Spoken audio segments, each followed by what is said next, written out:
Yes, it did. Okay.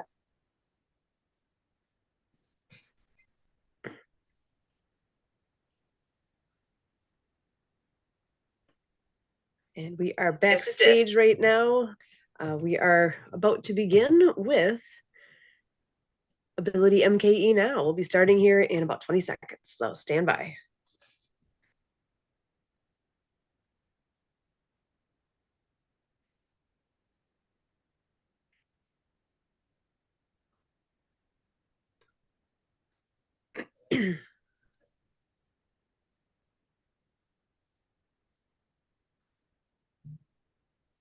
Welcome to Ability MKE Now. My name is Sue Roskoff, and we are here and enjoying all the things that we can bring forward here. Ability MKE Now is a show all about integration, bringing people with disabilities and people that don't have a disability together, enjoying life here in the Milwaukee area.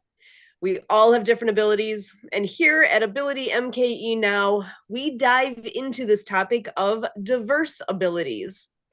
The concept of disability hits a wide range of possibilities.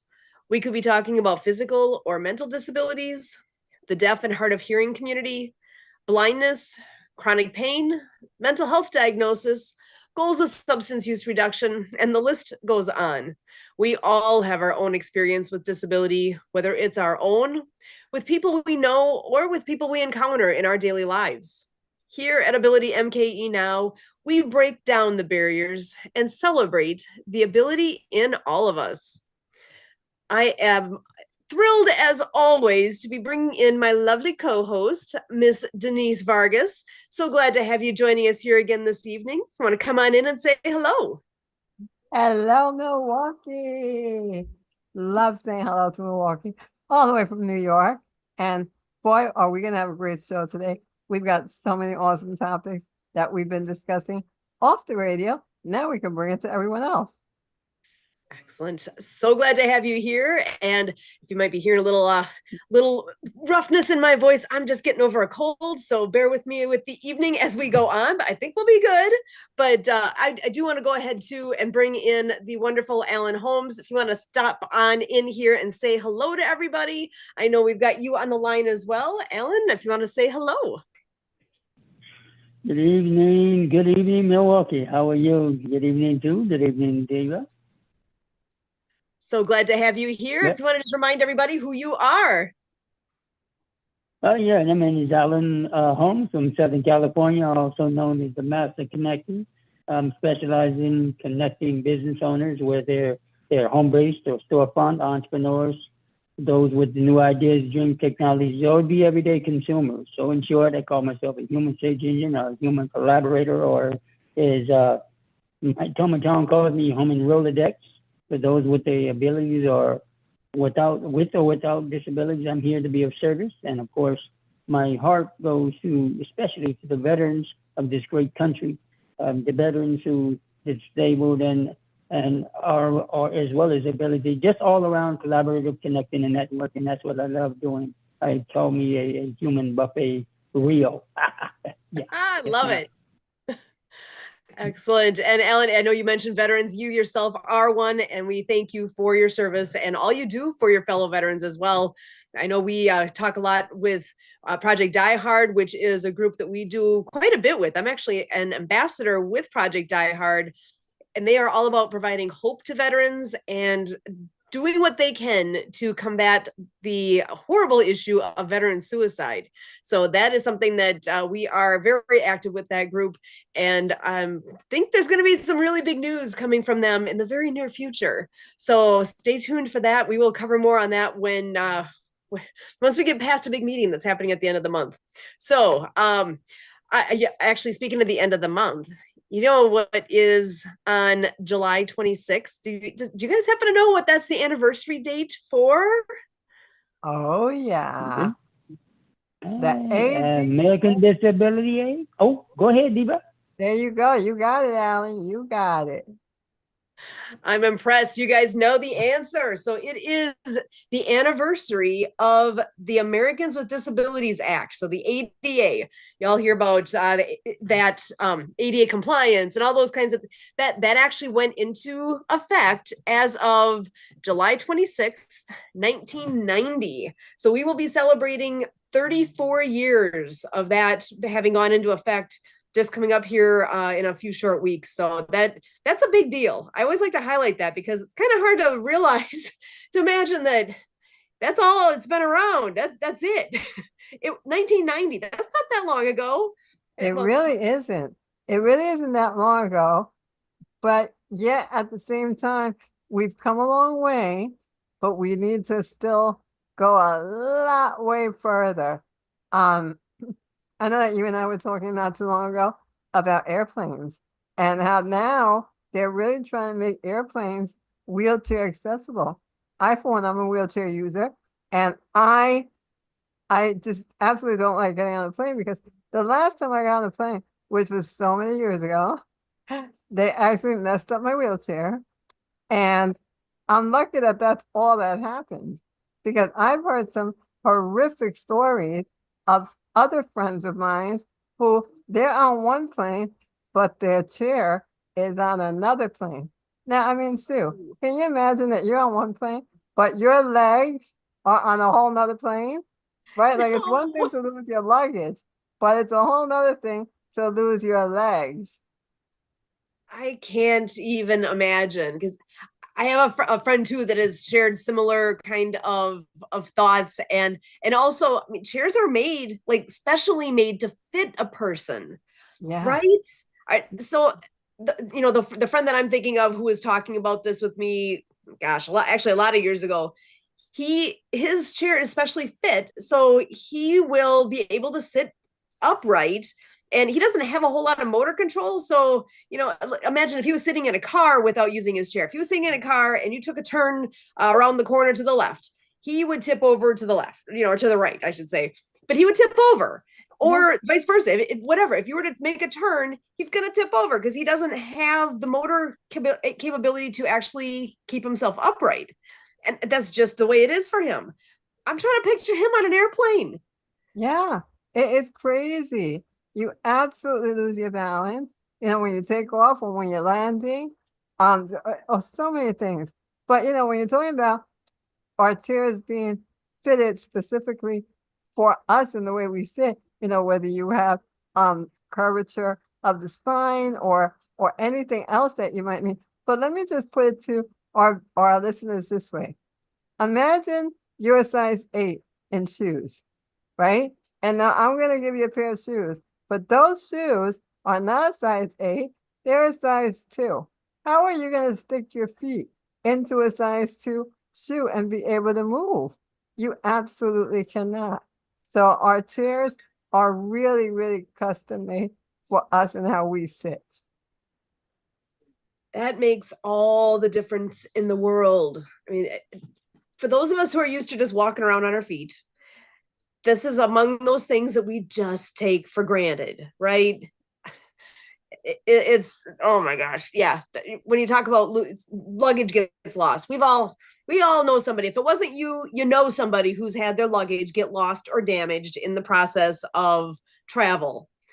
I can't even imagine having that same kind of thing happen with your chair. Oh, It's absolutely. too valuable, too important of a piece. Yeah. And even if they give you some sort of compensation for it, whether it's your luggage, whatever. I mean, uh, even if they gave you something for it, it's not like you can just go to the store and buy new clothes, right? Like Right. this is, and it's not going to cost $1,000 or 2,000. These are thousands of dollars for a custom-made chair. My chair alone costs slightly over $20,000. Mine. I And mean, you that's have a car. customizations there, right? Yeah, it's a car, so you really need to be very mindful when you are traveling on a plane, for sure. And then you have to get there so much earlier than everyone else. It is just, for me personally, It is a nightmare to go on a plane. But with these new ADA things that they're coming up with to make the airplanes more accessible, I saw on YouTube recently some really cool ideas that they've come up with.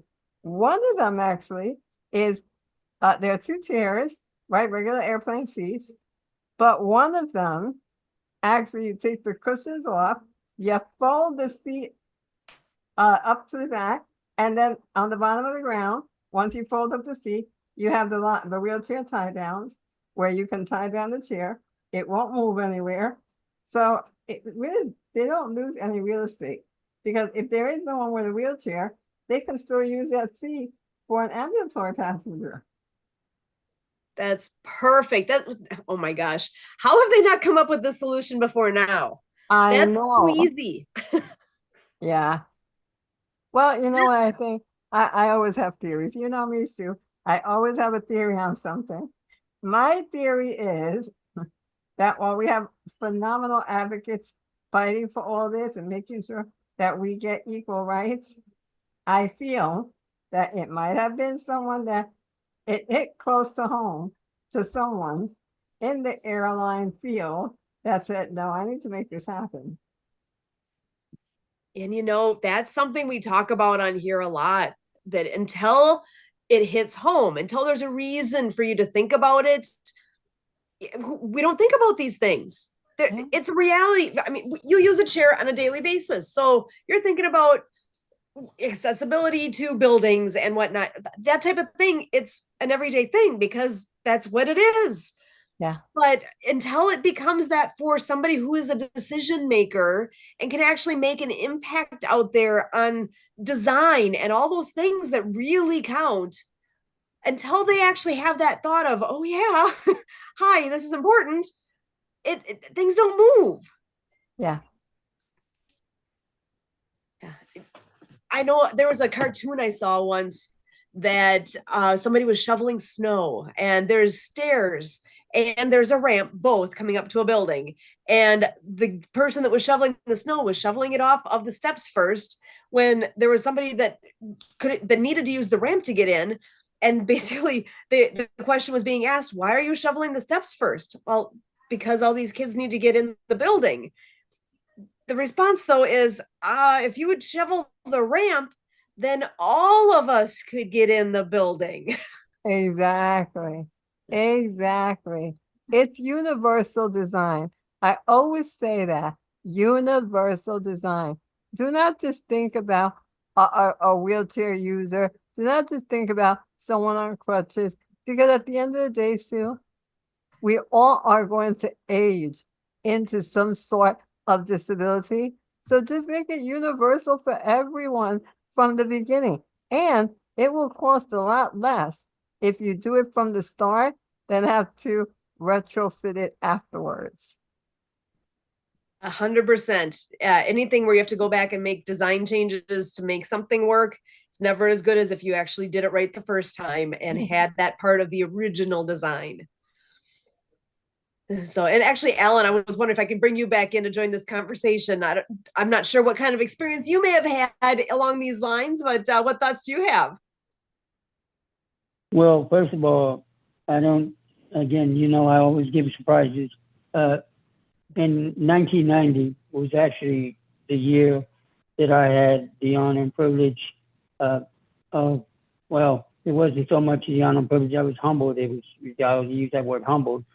That was the year I was actually honorably discharged, and I want to clarify that, honorably discharged. So it is a very special year for me, 1990. But to answer your question, my wife, who does have a mental ability, but a lot of times she goes through because of arthritis, and she does have physical because of her arthritis and pain. So I've actually been obviously her caregiver and for probably 17 years now. And I was actually taking her to her therapy person. This was a while back. And I was asked to, basically accompany her because I am the caregiver. And it came down to where it was not enough room for all of us. And of course, we have to think of others. So I decided that I wanted to take and allow my wife to go with the driver, and I will get there the best way I can. That threw the driver and said, I'm not used to caregivers doing this. How in the world? So we ended up kind of me hunkering down. I don't weigh that much, so I was able to kind of squeeze in a kind of the booster seat, so to speak, and we fitted on in, and I actually had a nice time with a young lady that never met. I call her a young lady. She was actually about 65 or 70, but I always say young lady. Women are always 25, and we actually had a moment in time to just really get to know each other. So it was a personal experience, but the bottom line is I actually, for the first time, even though I can get around ambulatory, felt or lived the life or temper, even with just an hour of someone with a disability, and it gave me a much more better equal respect. And so when we are taking each other, or I'm assisting my wife to medical appointments and everything else, it gives me a much more humble experience. So yes, I did have a personal experience with the transportation to and from her medical facilities when time was right. Yeah, it's amazing. I've talked on here before about being temporarily able-bodied, and I I think again, it's easy to take for granted things like getting to an appointment or just hopping in my car and running to the store.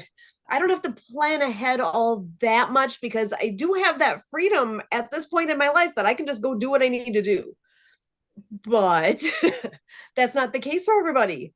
That is something, again, that there may be a day that I can't do that. I mean, it could be as simple as next time I'm in the car, maybe I'll be in a car accident. I hope that that's not the case, but life happens. Things happen.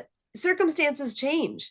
And if we can all make some kind of an effort towards making sure that everybody can be taken care of along the way, that the circumstances fit so that whether I am walking on that airplane or I'm rolling onto that airplane, that I'm able to do that. Can you imagine that being in that position where your spouse or your child or somebody that's close to you that you normally would travel with suddenly has a change in circumstance, and now they are a full-time wheelchair user, and the only way they can get on with you is using that chair? Well, your perspective changes in a big hurry at that point, doesn't it? Now all of a sudden it is important to think these things through. It is something that they can really make a massive change in how you choose to travel. I know with what Denise has said, she's actually tried to avoid airline travel just for that reason, because it is something where there ends up being a lot of things not within your control, and you have to trust that your chair is going to arrive in just as good a shape as when you gave it to them to put in wherever the storage area is where it goes. I mean, I can't even imagine the amount of stress that would put me under if I was in that scenario. Not only am I sitting in that plane, in that seat that I'm not normally sitting in, it's not comfortable for me because I need something special, right?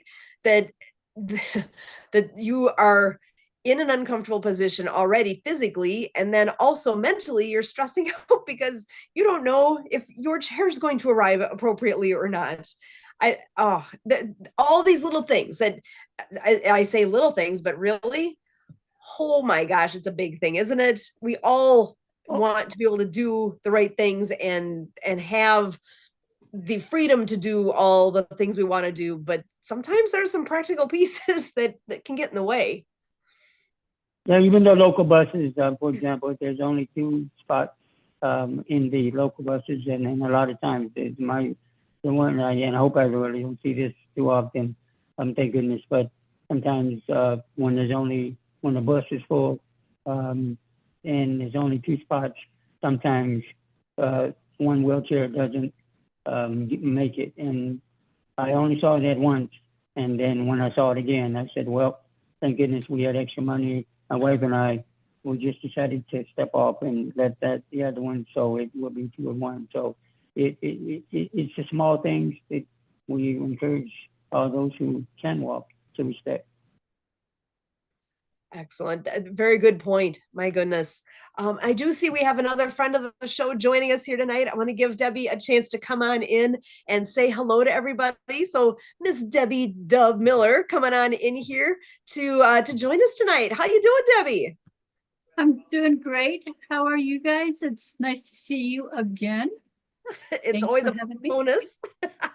Getting to see you always lightens my day. So do you want to remind everybody who you are and what you do?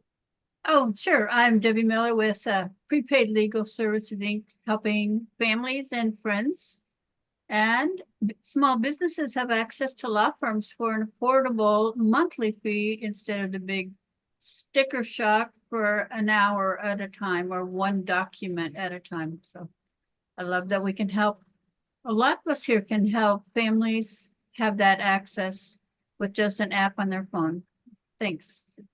That's amazing. Yeah, we've been talking a bit about travel tonight and how how different modes of travel have different implications, and whether you're able to walk on or if you are using a wheelchair to roll on. Because I know that was something that Diva had talked about or had heard about recently, that some airlines are finally starting to have seating that is available where the seat can be like flipped up and out of the way so that a person using a wheelchair can actually stay in their wheelchair when they're on the airplane instead of it being handled like luggage that goes down with in the cargo hold or whatever the correct terminology is, but that they historically have always had to be separated basically from their wheelchair for airplane travel. But now I hope it becomes a universal thing that is a new way for travel to be normal again, so that we can actually have it that people can stay in their own chair while they travel. Wow, that would be wonderful. My husband would appreciate that as well. So Oh, excellent. So and now you mentioned that. So does your husband use a wheelchair as well? yes. So tell me, do you have any stories of any difficulties or challenges that you've had, whether it was going out to eat somewhere or going to a friend's house or anything like along those lines, where you found that you had some extra obstacles to overcome because getting the wheelchair into wherever you're going ended up being an issue? Well, actually, even just, I mean, this isn't legal show stories, but just actually a lot of our children have homes that are either very difficult to get in or actually not accessible, or we don't go to the effort to get into since he's in a wheelchair. So fortunately, a lot of them will just come here to our house, but you know, even at that, it still can be inconvenient. So yeah, maybe we should just make all houses have to be one level and easy to access. But yeah, I don't think probably everybody would go for that. But anyway, it would make life a lot easier for us. And Wouldn't that be more Diva as well. convenient? Excellent. So well, I see we do have another friend of the show joining us here. So Marianne of Waikiki is, I believe this is her first time here at Ability MKE Now. So Marianne, do you want to come on in and say a quick hello? Hola and aloha, everybody. I'm Marianne of Waikiki, and I have some stories to share with you as well. 27, 20, oh, I don't know what year, but 2005, I think. I was sitting in a hotel lobby, and the manager drove her SUV through the hotel lobby behind me. She thought she put on the brake and she accelerated and drove right through. And I ended up landing in the emergency room. It was severe vertigo, tinnitus, ringing in the ears. I had my hearing evaluated and had problems with my ankle and definitely my back. So I went and applied for disability. And I'm sharing this story because I shared it a little bit this morning with Alan. So when I went for my disability review, I requested a sign language interpreter because my hearing was limited. And now, granted, I was a case manager with the deaf and I knew sign language. I now have become impaired and needed a sign language interpreter. And in Grand Rapids, Michigan, that's where I worked for a mental health agency for almost 4 years as a case manager with the deaf. And when it was my time to request an interpreter, they told me, the Department of Social Services, that they didn't do that. And I'm like, what? I moved to the other side of the state. I worked up there in the medical field, and now I'm injured. And you got to be kidding me. You don't provide interpreting services. Well, we just don't have the funding for that. I said, yes, you do. You're being lazy, and it's my right to have an interpreter. I have proof of an audiogram. I'm meeting with an attorney. And needless to say, I filed a civil lawsuit complaint against them and moved forward with my injury, etc., and started receiving treatment. So, which I got to go to Honolulu, Hawaii, and I met some amazing chiropractors, such as Dr. Bob, who was on our World of Ability show, who happened to be a sailing instructor, and his wife is an acupuncturist. So I had a lot of healing work done over in Honolulu.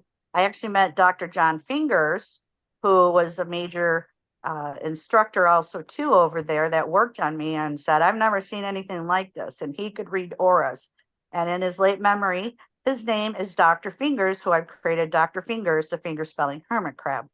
So when I was volunteering my services signing for my deaf friend Scott, who I met over there, I was grateful to be a caretaker of a sailboat, a 45-foot sailboat.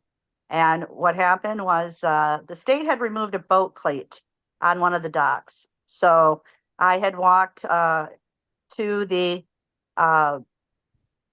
restaurant.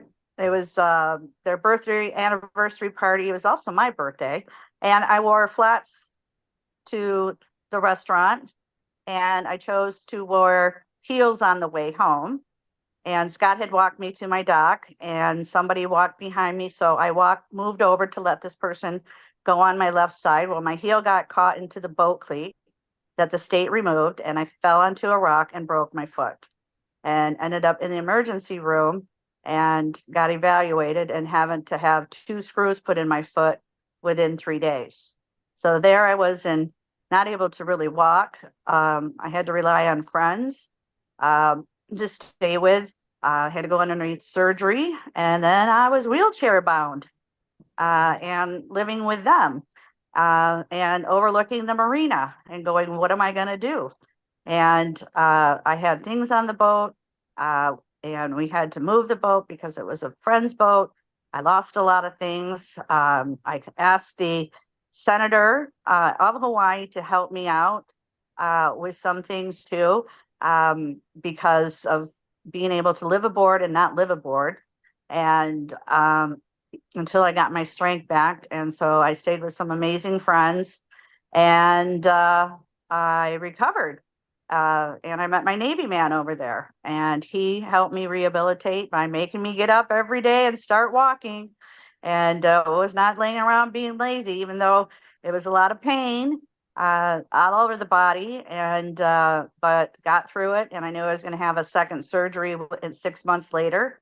But I got to fly to the Big Island, so I know it was like traveling with a wheelchair. I didn't have a wheelchair at the time, crutches. I think I was starting to walk more on my foot, but it was still the fact that the anxiety is, they're going to cut me open again.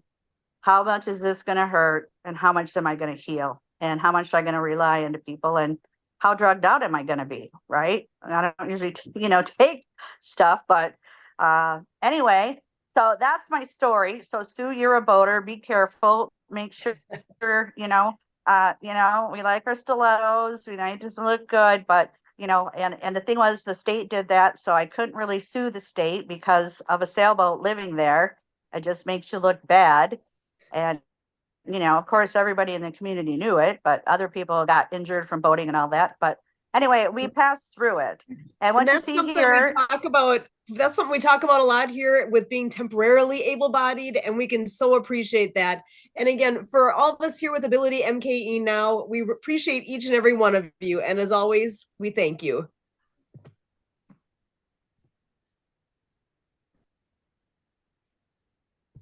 uh-huh.